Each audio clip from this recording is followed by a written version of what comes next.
Delray Folks is not waiting for the bus. He's waiting for his grandmother to bring his 3-year-old son to the bus stop for a visit. Delray can't live with his son because the public housing authority where his family lives says Delray is a criminal and unsafe, but he has no criminal convictions. So Delray must wait at the bus stop just off the property line. Delray wants to be an active father, but an arrest years ago put Delray on the ban list, and he can't get off. Delray was playing video games at a friend's house when there was a drug raid. I didn't do nothing wrong. This was in the wrong place at the wrong time.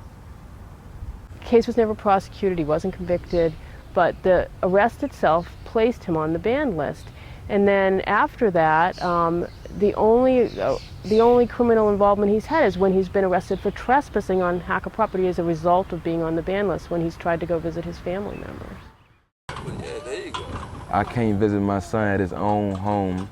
Holidays like Christmas and Thanksgiving, help him with his homework, and I can't even pick him up or take him to school.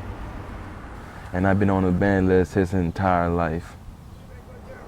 Delray's family wants him around, helping raise his son, but the government is keeping him out of their lives. For the women and children who live in public housing, the banned list is a burden that breaks up families. The only thing I can say about the banning list is destroying people's family, and it's not right. I don't mind the banning list if it was something that you did serious, like killing somebody on a property, shooting, something like that. But my kids are not criminals. Delray's predicament is not unique. More than 500 people are on the ban list at the Annapolis Housing Authority. James Alexander was banned from seeing his daughter in her mother's home based on a juvenile arrest in which he was never prosecuted or convicted. So the baby's mother, Delonda Moses, had a choice: raise her daughter without a father or move away from the support of her family in public housing to be with James. The ban wouldn't even let James pick up a baby bottle. And he rushed up to the porch, picked up the bottles, and he was coming off, and the police saw him, and he was arrested for trespassing. He'd only been on the property for a minute, and it was completely innocent. He was just trying to help his daughter.